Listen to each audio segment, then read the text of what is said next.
رمضان المبارک کی آمد بالکل قریب ہے اور رمضان المبارک کی سب سے بڑی عظمت والی بات یہ ہے، سب سے بڑی رمضان المبارک کی خصوصیت یہ ہے کہ رمضان المبارک کا بابرکت مہینہ نزول قرآن کا مہینہ ہے۔ اس عظمت والے مہینے میں عظمت والی کتاب، عظمت والے نبی کو اللہ تبارک و تعالیٰ نے عطا فرمائی ہے۔ قرآن پاک کو پڑھنا، قرآن پاک کو سمجھنا، قرآن پاک کو پڑھانا اور قرآن پاک کو دوسروں کو سمجھانا، قرآن پاک پر عمل کرنا،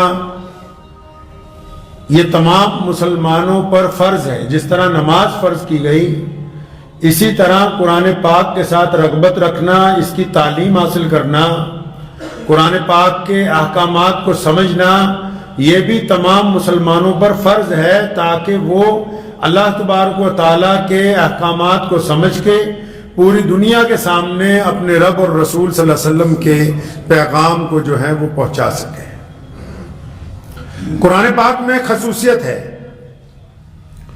کہ ملک کوئی بھی ہو، زبان کیسی بھی کیوں نہ ہو، حالات بھی کیسے کیوں نہ ہو، اقتدار کسی کا بھی ہو،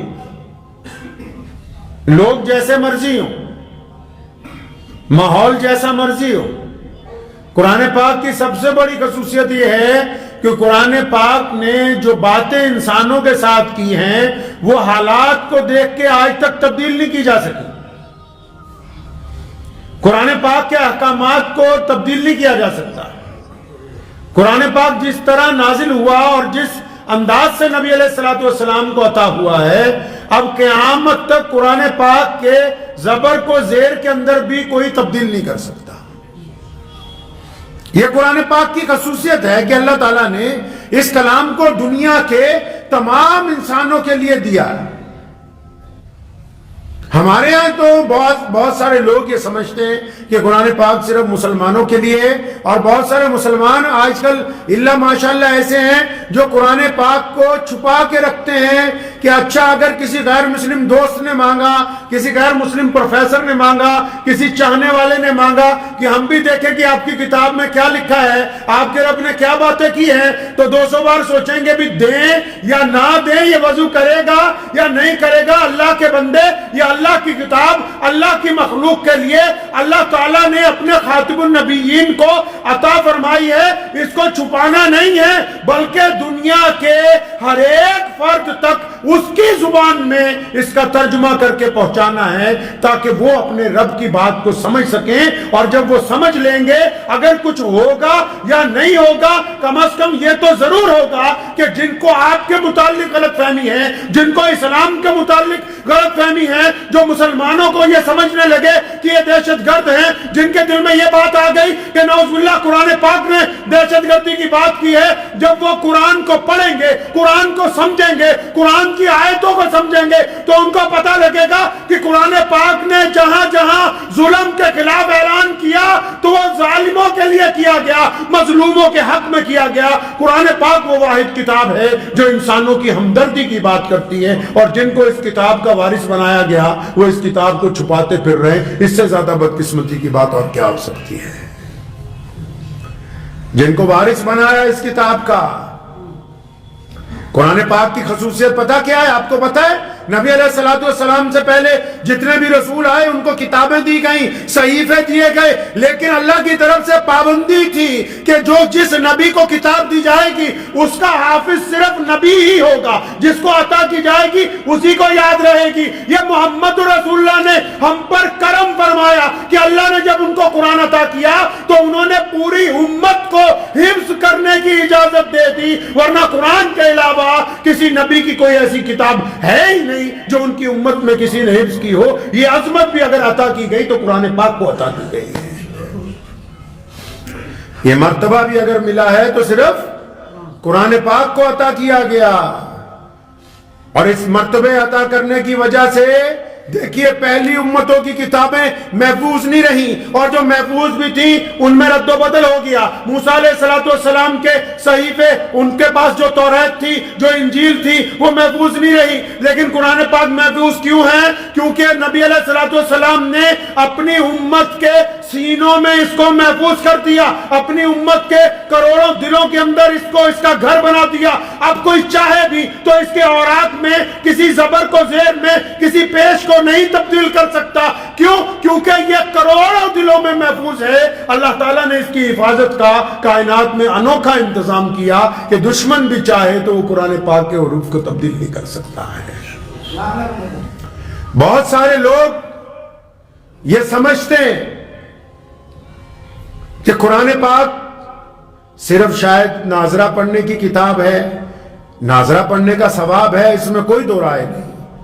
قرآن پاک کو تراویح میں سننے کا ثواب ہے، اس میں کوئی دو رائے نہیں۔ قرآن پاک کو گھر میں پڑھنے کا ثواب ہے، اس میں کوئی دو رائے نہیں ہے۔ قرآن پاک کی ایک ایک آیت اور ایک ایک آیت کے ہر ایک ایک لفظ میں اللہ نے بڑی عظمت رکھی ہے، ایک ایک لفظ میں اللہ نے بڑی عظمت رکھی ہے۔ بسم اللہ بھی اگر آپ پڑھیں گے تو با کی الگ عظمت، سین کی الگ عظمت، میم کی الگ عظمت، کوئی لفظ ایسا نہیں جس کو اللہ نے عظمت والا نہ بنایا ہو، برکت والا نہ بنایا ہو، جس کے ساتھ اللہ تبارک و تعالیٰ نے برکتیں نہ جوڑ دی ہوں، عظمتیں نہ جوڑ دی ہوں، لیکن اس کے باوجود ہمیں یہ پابند کیا گیا کہ اس کو پڑھنا تو ہے، اس کو برکت کے لیے تو پڑھنا ہے، اس کو کسی کی بیماری کے لیے تو پڑھ سکتے ہیں، لیکن سب سے پہلے اس کو پڑھنا ہے تو عمل کرنے کے لیے پڑھنا ہے۔ اگر اس کی تشہیر کرنی ہے تو اپنے آپ کو سیدھے راستے پر لانے کے لیے کرنی ہے۔ اب بدقسمتی کی بات تو یہ ہے کہ ہم نے قرآن پاک کو اس کے نزول کے مطابق، قرآن پاک کو اس کے مقصد کے مطابق، قرآن پاک کو اس کے ترجمے کے مطابق پڑھنا بالکل بند کر دیا ہے۔ ہم پریشان کیوں ہیں؟ ہم کیوں پریشان ہیں؟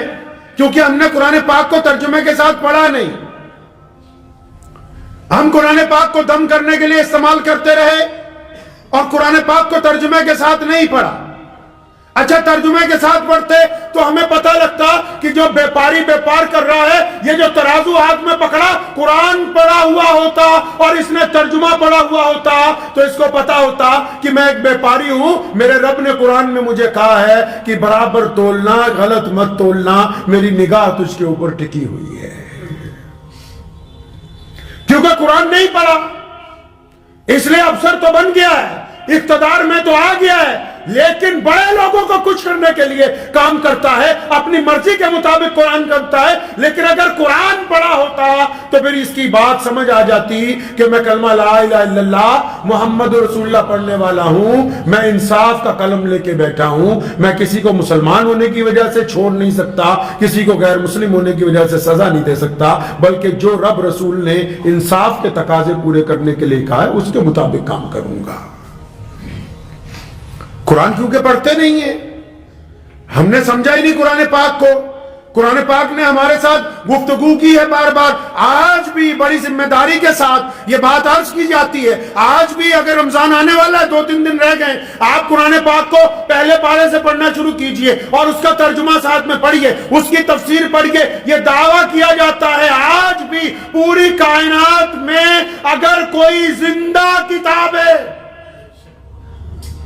کائنات میں کوئی زندہ کتاب جو آپ سے بات کر سکتی ہے، جو آپ کے مسائل کو سمجھ سکتی ہے، جو آپ کی دل کی باتوں کو جانتی ہے، جو آپ کی تکلیفوں کو محسوس کرتی ہے، جس کے پاس آپ کی پریشانیوں کا حل ہے، آپ قرآن پڑھنا شروع کریں گے، ایک پارے کے بعد آپ یقیناً خود اپنے آپ کو کہیں گے کہ لگتا ہے یہ کتاب آج ہی نازل ہوئی، اور یوں لگتا ہے کہ جیسے میرے لیے نازل ہوئی، ایسے لگتا ہے جیسا میرا رب میری پریشانیاں جانتا ہے، اس کو میرے دکھوں کا پتہ ہے، اس کو میری اصلیت پتہ ہے، وہ مجھے ترقی کے راستے پر لے جانا چاہتا ہے۔ کیونکہ قرآن پڑھا ہی نہیں، اس لیے پتہ ہی نہیں کہ اللہ تعالیٰ کا قرآن کہتا کیا ہے۔ کسی غیر مسلم نے اٹھ کے اگر کہہ دیا کہ قرآن پاک میں نعوذ باللہ جہاد کی آیتیں ہیں، ارے مسلمانوں کم از کم پڑھو تو صحیح قرآن کو۔ دہشت گردی کے خلاف، آتنکواد کے خلاف دنیا میں پہلی سرجیکل سٹرائک قرآن پاک نے کرنے کا حکم دیا اور اعلان کیا گیا کہ ان غریب لوگوں کی، ان مظلوم لوگوں کی مدد کیوں نہیں کرتے جن کے اوپر ظلم کیا گیا؟ قرآن پاک نے دہشت گردی کی بات نہیں کی، دہشت گردی کی مخالفت کی بات کی ہے۔ کیونکہ قرآن نہیں پڑھا اس لیے پتہ نہیں ہے، کیونکہ قرآن پاک کو پڑھنا ضروری نہیں سمجھا اس لیے پتہ نہیں ہے، اور ہم نے یہ دیکھا ہی نہیں کہ قرآن پاک چاہتا کیا ہے۔ تعلیم جو آج ہم دلوا رہے ہیں اپنے بچوں کو، پنجاب میں اکثر جب ہم لوگ پروگراموں میں جاتے ہیں، میں تو اپنے ہندو سکھ دوستوں سے اکثر کہتا ہوں کہ آپ اپنے بچوں کو اپنے مذہب کی تعلیم تو دلواؤ۔ آپ نے مذہب کو کٹرواد کا نام دے دیا، مسلمانوں نے بھی، ہندوؤں نے بھی، سکھوں نے بھی، عیسائیوں نے بھی، تمام مذہب کے لوگوں نے مذہب کو کٹرواد کا نام دے دیا۔ اور نہیں، جو بندہ دھارمک ہوتا ہے، جو مذہبی ہوتا ہے، وہی تو اچھا انسان ہوتا ہے، کیونکہ اس کے دل میں اپنے رب کا خوف ہوتا ہے۔ اس کا مذہبی ہونے کا مطلب کہ وہ نیک انسان ہے۔ آپ اپنے بچے کو قرآن نہیں پڑھانا چاہتے تو آپ کا بچہ بھی آپ کی قدر نہیں کر سکتا۔ کیوں؟ کیونکہ جو تعلیم آپ انگریزی اسکولوں میں ان کو سمجھا رہے ہیں، جو تعلیم آپ انگریزوں کی ان کو دلوا رہے ہیں، کن انگریزوں کی تعلیم؟ آج اگر آپ کسی بڑے یورپ کے ملک میں چلے جائیں تو فیملی کا جو سسٹم ہے وہ ختم ہو گیا۔ کیوں ختم ہو گیا؟ کیونکہ ماں باپ کو اولاد سے پیار نہیں، اولاد کو ماں باپ سے پیار نہیں۔ اچھا ایک بڑھیا سا جانور جس کو پپی کہتے ہیں، کتا، اس کو خرید کے لوگ پالتے ہیں، اپنے گھر میں رکھتے ہیں، اپنے بستر میں اپنے ساتھ سلاتے ہیں۔ وہ لوگ جن کے پاس بڑی بڑی ڈگریاں ہیں، جن کے پاس دولت ہے، جن کے پاس پیسہ ہے، جن کے بڑے بڑے محل ہیں، جن کے پاس کوٹھیاں ہیں، اچھی اچھی کاریں ہیں، وہ اچھا سا کتا خریدتے ہیں اور اس کے اوپر پیسے خرچ کرتے ہیں، اس کو نہلاتے ہیں روزانہ، اس کو ڈاکٹر کے پاس لے کے جاتے ہیں، واک میں صبح اپنے ساتھ لے کے جاتے ہیں، اس کو رات کو اپنے بستر میں سلاتے ہیں اور اپنے ماں باپ کو اولڈ ہوم چھوڑ کے آتے ہیں، اپنے ماں باپ کو برد آشرم میں چھوڑتے ہیں۔ کیوں؟ کیونکہ ان کے پاس مذہب کی تعلیم نہیں ہے۔ ان کو یہ تو پتہ لگ گیا کہ پیسے کمانے، عیاشی سے زندگی گزارنی، آرام سے زندگی گزارنی ہے، لیکن اگر ان ماں باپ نے جو آج اولڈ ہوم میں دولت ہونے کے باوجود بیٹھے ہیں، اگر انہوں نے اپنے بچوں کو اپنا مذہب پڑھایا ہوتا تو یہ بچے اپنے رب سے ڈر جاتے، اپنے رسول کا کہنا مانتے۔ ان کو پتہ ہوتا کہ زیادہ پیسوں کا مطلب یہ نہیں کہ بڈھا بڈھی کو اٹھا کے گھر سے پھینک دو، کہ جب تک یہ بڈھا اور بڈھی راضی نہیں ہوتے اللہ راضی نہیں ہونے والا ہے۔ یہ تعلیم کس نے دینی تھی؟ یہ تعلیم قرآن پاک نے دی ہے، اور حکم ہوا، فرمایا جب ماں باپ کے پاس جاؤ وہ بوڑھے ہو جائیں، یہ دونوں کندھوں کے متعلق لکھا، فرمایا ایسے دبا کے جھک کے جیسے کوئی نوکر اپنے مالک سے ملتا ہے، کندھے جھکا کے اپنے ماں باپ سے ملو۔ اور فرمایا جب آگے سے ڈانٹیں، کیونکہ بوڑھے آدمی کو بعض اوقات سمجھ نہیں رہتی، تو فرمایا آگے سے اگر ڈانٹ دے ماں باپ تو اوف بھی نہ کہنا، کیونکہ تو جب چھوٹا تھا گوشت کا لوتھڑا تھا اور تجھے انہوں نے اپنے جگر کا خون پلا پلا کے پالا ہے، اپنا پیٹ کاٹ کے تجھے کھلایا ہے۔ قرآن پاک میں یہ خاصیت ہے، کیونکہ قرآن نے ایک بہت بڑے عالم کو، قرآن نے ایک بہت بڑے افسر کو، قرآن نے ایک بہت بڑے وزیر کو، قرآن نے ایک غریب کو، بڑے اور چھوٹے کو، جن کے دلوں میں قرآن کا احترام ہے، وہ اپنے ماں باپ کے غلام بنے ہوئے ہیں، اور جنہوں نے قرآن پاک کو پڑھا ہی نہیں وہ ماں باپ کو گالی دے کے نماز پڑھنے جا رہے ہیں۔ ان کو پتہ ہی نہیں کہ ماں باپ کی ناراضگی کے بعد نماز ہوتی ہی نہیں ہے۔ ان کو پتہ ہی نہیں کہ قرآن پاک کی عظمت کیا ہے، قرآن پاک آپ سے چاہتا کیا ہے۔ قرآن پاک نے کوئی بات ہی نہیں ہے ایسی آپ جائیں آپ کہیں میں سائنسدان بننا ہوں، قرآن کہتا ہے سائنسدان بن گئے اور اللہ تعالیٰ نے پھر اس کے رموز لکھے۔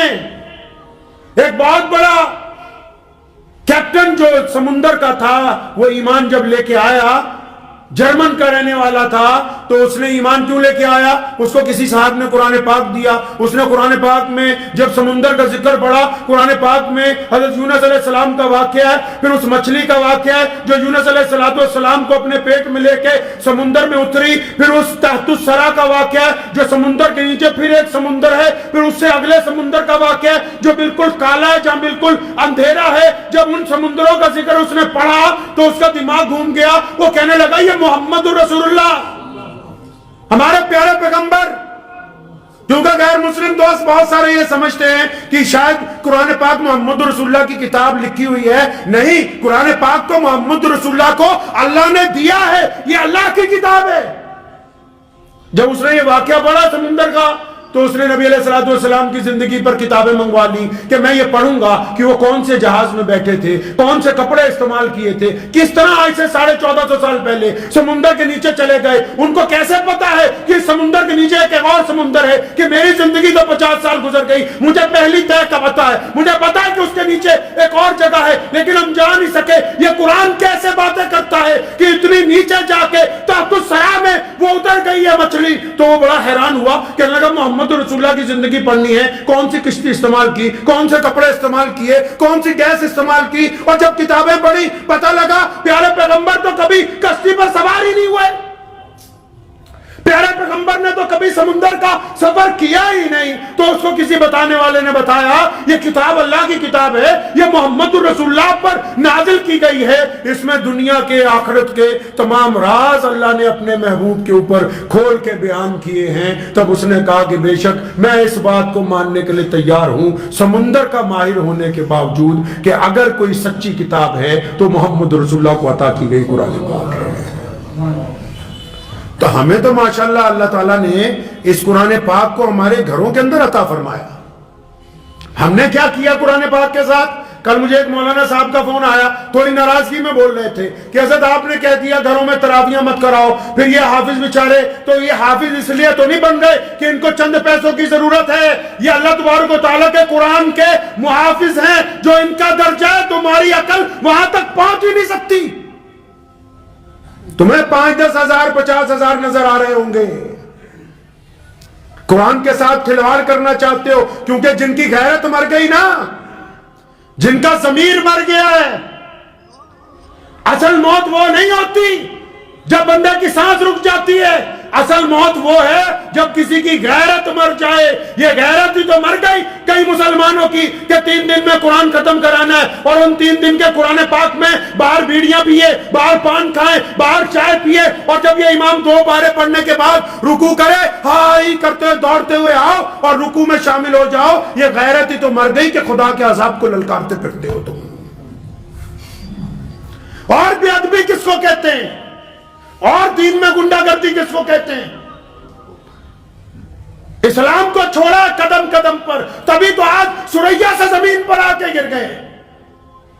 قدم قدم پر دین میں گنڈا گردی کرنے کی کوشش کرتے ہیں۔ کیا اس لیے اللہ تبارک و تعالیٰ نے قرآن پاک ہمیں عطا فرمایا تھا؟ ارے رمضان کا مقدس مہینہ ہے، رمضان میں تو بات ہی قرآن پاک کی ہونی چاہیے۔ رمضان میں آپ کو پتا ہے جب کوئی قاری قرآن پاک کو پڑھتا ہے اپنی خوش لحان آواز میں، جیسے ابھی آپ کوئی نعت پڑھنے والا نعت پڑھے گا، یا کوئی ابھی یہاں قاری قرآن پڑھنے لگ پڑے، تو اگر کوئی مجمع نہ بھی ہو، جہاں جہاں آواز آئے گی لوگ آنے لگیں گے، بھیڑ اکٹھی ہونے لگے گی۔ جب کوئی قاری اللہ کا قرآن پڑھتا ہے، حدیث پاک کا مفہوم ہے کہ فرشتے دوڑ دوڑ کے آنے لگتے ہیں اس قرآن کو سننے کے لیے، کیونکہ فرشتوں کو قرآن سننے کی تو اجازت ہے، پڑھنا ان کو نہیں آتا، وہ پڑھنے نہیں قابل، اس لیے وہ جب کوئی قاری قرآن پڑھتا ہے لپک لپک کے سننے کے لیے آتے ہیں، اور جن کو اللہ نے خود پڑھنے کی ہمت عطا کی ہو وہ قرآن پاک پڑھنے کے لیے تیار نہیں ہے۔ یہ جن کے دماغ میں ہے نا کہ دوسروں سے پڑھوا لیں گے، ہر ایک رمضان میں اگر آپ ناظرہ بھی پڑھتے ہیں تو کم از کم ایک قرآن پاک ختم کرنا ضروری ہے۔ اگر آپ کو ٹوٹا پھوٹا طریقے سے بھی پڑھنا آتا ہے تب بھی یہ عذر نہیں ہے کہ جی ہماری روانگی نہیں ہے، یہ کوئی عذر نہیں۔ اچھا تمہارے دانت نکل جائیں تب بھی آرام سے بوٹیاں کھاتا ہے دبا دبا کے۔ قرآن پاک اگر آہستہ پڑھنا آتا ہے تو پڑھے ہی نا۔ کوئی اپنے جسم میں پریشانی آ جائے تب بھی کھانے پینے سے ہٹتا نہیں ہے, تھوڑا تھوڑا کر کے نکل رہا ہے, قرآن پاک نہیں پڑھنا. گھر میں لوگوں کے بچوں کو بلا کے, اللہ کے بندے ابا تمہارے انتقال کر گئے, اماں تمہاری نہیں ہے, دادا دادی تمہاری نہیں ہے, وہ دعا تمہاری چاہتے ہیں, لوگوں کی نہیں. کیونکہ جب تم دعا کرتے ہو تم دل سے کرتے ہو, رو کے کرتے ہو, اور جب کسی کو بلا کے کرواتے ہو نا, اگلے کو بھی جلدی ہوتی ہے کہ چلو پھٹافٹ الحمدللہ پڑھ کے کھانا کھائیں, میں اپنے گھر جاؤں, تم اپنے گھر جاؤ.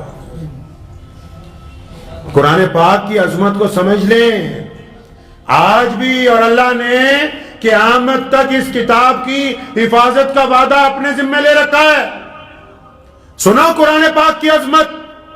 آپ کو اس بات سے قرآن کی عظمت سمجھ نہیں آئی یار کہ یہ دیکھو ابھی پیچھے فرانس میں, ڈنمارک میں 2-3 شرارتی لوگوں نے قرآن پاک جلانے کی بات کی. پوری کائنات میں ان کو ایک ہی کتاب ملی. اندازہ لگاؤ قرآن پاک کی عظمت کا کہ دشمن کو آج بھی اس کتاب سے کتنا ڈر لگتا ہے. اس بات سے اندازہ لگاؤ کہ مکہ المکرمہ مدینہ المنورہ میں نازل کی گئی اس کتاب سے دنیا کے بڑے بڑے وہ لوگ جو انسانوں پر ظلم کرتے ہیں, جو لوگوں کے اندر فرق کرتے ہیں, جو امیر اور غریب کا فرق کرتے ہیں, جو گورے اور کالے کا فرق کرتے ہیں, دنیا میں جو بڑے بڑے لوگ بیٹھے ہوئے ہیں, 1450 سال پہلے قرآن نازل ہوا. آج بھی اگر ان کو خوف محسوس ہو رہا ہے تو صرف اللہ کے قرآن سے ہو رہا ہے, ورنہ دنیا میں بہت ساری کتابیں مسلمانوں نے اب تک لکھی ہیں, بہت سارے مضمون لکھے ہیں, لیکن آج بھی اگر تکلیف محسوس کر رہے ہیں تو اللہ کے قرآن سے. کیوں؟ قرآن عظمت کی بات کرتا ہے, قرآن برابری کی بات کرتا ہے, قرآن رواداری کی بات کرتا ہے, قرآن بھائی چارے کی بات کرتا ہے, قرآن اونچ نیچ کو ختم کرنے کی بات کرتا ہے, قرآن مظلوم کا ساتھ دینے کی بات کرتا ہے, قرآن برابر تولنے کی بات کرتا ہے, قرآن انصاف پر فیصلے کی بات کرتا ہے. قرآن پاک جیسی بات کوئی کرتا ہی. آپ کو اب بھی سمجھ نہیں آئی کہ کائنات میں آج بھی جو دشمن ہے اس کو قرآن پاک سے ڈر لگ رہا ہے؟ ارے کوئی کسی کی مخالفت کیوں کرتا ہے بھائی؟ دنیا میں رواج ہے نا, عام بھی رواج ہے کہ نہیں؟ محلوں میں, گلی محلے میں آپ بھی اگر کسی کی مخالفت کرتے ہیں 2 ہی وجہ ہوتی ہیں, یا تو بندہ خراب ہوتا ہے یا بہت زیادہ پاور میں چلا جاتا ہے. ہاں جی, تو جو بندہ زیادہ پاور میں چلا جاتا ہے تو جو اس کے برابر نہیں پہنچ سکتے ان کے پاس کیا باقی رہ جاتا ہے جی؟ اس کی مخالفت باقی رہ جاتی ہے. تو مسلمانوں, اگر تمہیں اس طرف عظمت نہیں سمجھ آ رہی, کم از کم قرآن پاک کی مخالفت کرنے والوں کو تو سن لو. قرآن پاک کے جو خلاف بول رہے ہیں بڑے بڑے ملک, فرانس جیسے, جرمن جیسے, ہالینڈ جیسے, کم از کم ان کو تو دیکھو بھئی تمہیں قرآن پاک سے کیا تکلیف ہو گئی. اگر ان کے پاس بیٹھ کے تکلیف کی بات کرو گے وہ کہیں گے یار قرآن تو لوگوں کو, مردوں کو آنکھیں جھکانے کی بات کرتا ہے, قرآن تو لوگ عورتوں کو پردے کی بات کرتا ہے. یہ عورتیں اگر پردہ کریں گی, یہ مرد اگر آنکھیں جھکا کے چلیں گے تو ہماری کاسمیٹک کا سامان کون خریدے گا؟ ہماری عیاشی کے اڈے کیسے چلیں گے؟ ہماری بدماشی کے مرکز کیسے قائم ہوں گے؟ یہ تو ہمارا جو ہم نے ادیوگ لگایا عیاشی کے لیے, قرآن تو اس کو بند کرنے کی بات کرتا ہے. ان کو جا کے پوچھو کہ تمہیں قرآن پاک سے کیا تکلیف ہے, وہ قرآن تو مکمل تولنے کی بات کرتا ہے, ہم تو 10 ملی میٹر لکھ کے 900 ملی میٹر شیشی میں ڈالتے ہیں, ہر ایک پر 100 گرام بچاتے ہیں. اگر قرآن کے حکم کے مطابق چلتے ہیں پھر تو ہماری ٹھگی ٹوری کا دھندا بند ہو جاتا ہے. قرآن تو مظلوموں کا ساتھ دینے کی بات کرتا ہے, قرآن تو یتیم کو عزت دینے کی بات کرتا ہے, قرآن اپنی بہن کو حصہ دینے کی بات کرتا ہے, قرآن ماں کے پیروں میں جنت کی بات کرتا ہے, قرآن والدین کے حقوق کی بات کرتا ہے. وہ کہتے ہیں اگر اس کے کہنے کے اوپر چلیں گے پھر تو ہمارا سارا سرمایہ بڑھ جائے گا. لیکن یاد رکھو, زندہ قومیں کامیاب وہی ہیں, کامیاب وہی ہیں کائنات میں جنہوں نے اپنے رب اور رسول کی پیروی کی ہے, جنہیں رب اور رسول کا کہنا مانا ہے. ہمارے پاس اللہ تبارک و تعالیٰ نے قرآن پاک جیسی خوبصورت کتاب عطا فرمائی جو ہمارے لیے مشعل راہ ہے. نبی علیہ السلام نے اس قرآن پاک کو بے انتہا تکالیف کے بعد ہمیں عطا کیا ہے. نزول قرآن کے اگر آپ واقعات پڑھیں گے، امی عائشہ فرماتی ہیں سخت سردی میں بھی اگر جب قرآن پاک نازل ہوتا تھا نبی علیہ السلام پہ تو آپ صلی اللہ علیہ وسلم کا چہرہ مبارک، پیشانی مبارک پسینے سے تر ہو جاتی تھی۔ پھر ایک جگہ لکھا ہے قرآن پاک جب نازل ہوتا تھا تو اگر سواری پر ہوتے تھے تو اتنا وزن تھا کہ سواری ہمیشہ زمین پر بیٹھ جایا کرتی تھی۔ سیدنا ابو بکر فرماتے ہیں ایک دفعہ میری ران پر سر تھا، نبی علیہ السلام آرام فرما رہے تھے، قرآن پاک کا نزول شروع ہوا، فرمایا اتنا وزن تھا مجھے محسوس ہوا کہ شاید میری ران کی ہڈی ٹوٹ جائے گی۔ پیارے نبی علیہ السلام نے یہ عظمت والی کتاب بڑی مشقت سے امت کو عطا کی، اور آپ کو کیسے عطا کرتی؟ رحمت بنا کے، ہدایت بنا کے، شفقت بنا کے۔ اب تم بسم اللہ پڑھ کے پھونک مار دو، اللہ برکت عطا فرما دیں گے۔ تم بسم اللہ پڑھ کے گاڑی چلاؤ، ایکسیڈنٹ ممکن ہو ہی نہیں سکتا۔ تم بسم اللہ پڑھ کے کام شروع کرو، اس کے اندر فائدہ شامل ہو جائے گا۔ اللہ تبارک و تعالیٰ نے تمہیں یہ جو کتاب رسول کو عطا فرمائی اپنے صلی اللہ علیہ وسلم کو، نبی علیہ السلام نے اس کو رحمت بنا کے آپ کو دے دیا ہے۔ اب تو اس کی قدر کرنی چاہیے کہ نہیں کرنی چاہیے؟ اچھا کہتے ہیں کہ مریض جب بیمار ہو پھر تو دوائی زیادہ اچھے طریقے سے کھاتا ہے، تو اب تو کچھ پریشانیاں ہیں، کچھ دکھ ہیں، کچھ تکلیفیں ہیں، ہم اپنے دکھوں میں تکلیفوں میں ڈاکٹر کے پاس تو جا رہے ہیں، اپنے رب کی طرف رجوع نہیں کر رہے، ڈاکٹر کے پاس تو جا رہے ہیں، اپنے قرآن کو نہیں پڑھ رہے۔ ٹھیک ہے ڈاکٹر دوائی دے سکتا ہے، شفا کا فیصلہ نہیں کر سکتا۔